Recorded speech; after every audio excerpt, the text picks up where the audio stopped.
Hey everyone, and welcome to this explainer. Today we're diving into a massive tectonic shift in the Microsoft ecosystem, pulling straight from Imran Awan's recent Endpoint Weekly blog post.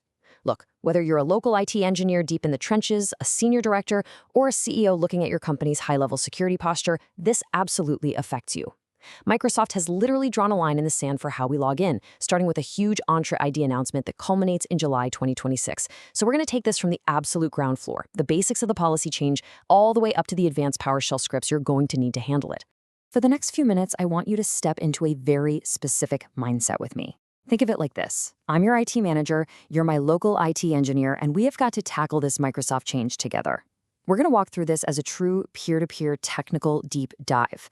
Our goal? To make sure our entire tenant is locked down, secure, and fully compliant way before the clock runs out, and definitely before the help desk phones start ringing off the hook, right? Okay, let's dive into this and roadmap exactly how we're going to move from the high-level business impact down to the nitty-gritty scripting.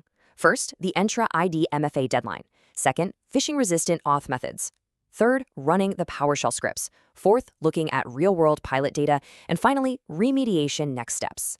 Let's start with Section 1, the Entra ID MFA deadline, the countdown to February 2027. The entire foundation of this shift is that Passkeys, specifically FIDO2, are now the preferred default authentication method in Entra ID for any new sign-ins.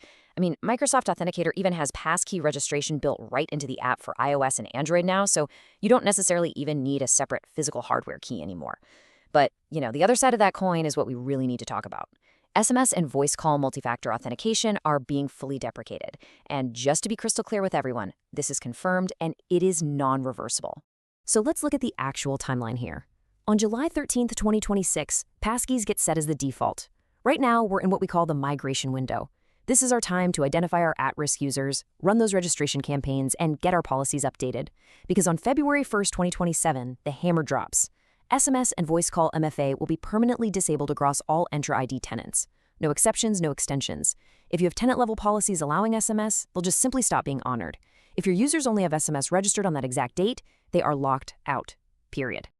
Moving on to Section 2, phishing-resistant auth methods, separating the safe from the deprecated.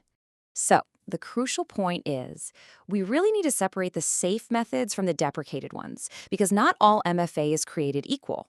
FIDO2 passkeys and Windows Hello for Business, those are fully phishing resistant, and they'll work perfectly after the deadline. Then you've got software OAuth tokens or TOTP apps. Now, these aren't technically phishing resistant, but they will actually still work. The big takeaway here is that Microsoft's deprecation is strictly targeting SMS and voice calls, which are neither phishing resistant nor functional after February 1st. Now, I want to pause right here because this is a massive nuance that our executives and engineers both really need to understand. Microsoft Authenticator, using push notifications or number matching, is technically considered only partially phishing resistant. However, and this is a really big however, it is not being deprecated. Users relying on the Authenticator app are completely safe post-February 2027. It's only the users relying strictly on a text message or a phone call who are going to hit that hard stop. All right, Section 3, running the PowerShell scripts, advanced Microsoft Graph API queries. Okay, for the local IT engineers tuning in, it's time to roll up our sleeves and look at the advanced technical implementation. When we query this data, we are not going to use standard interactive sign-ins. We're going with app-only certificate authentication. Why? Well, first, it doesn't require a user prompt, which makes it absolutely perfect for running as a scheduled task or throwing into an automation pipeline. Second, the older git mg user all command actually has a known bug right now when you use it with app-only certoff. It throws an aggregate exception. We're going to bypass that whole headache entirely by using REST calls with invoke mg graph request instead.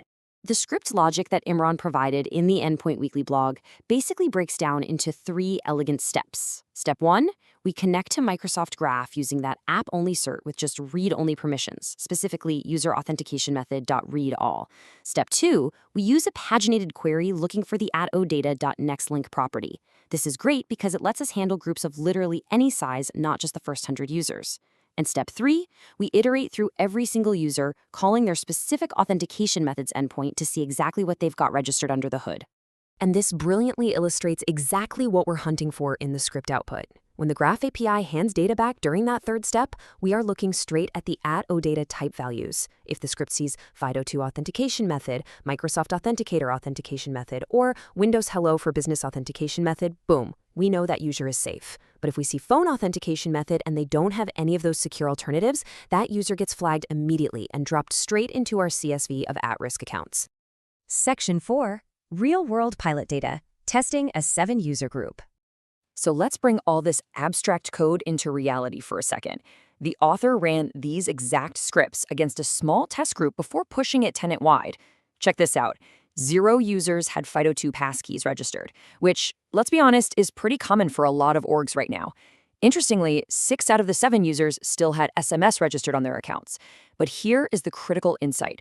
The script reported exactly 0 users as being at risk. No way, right? How? Because all 7 of those users had Windows Hello for Business installed on their machines. Yes, SMS will simply stop working for those 6 people in 2027, but they aren't going to lose access because they already have a surviving, phishing-resistant method taking its place.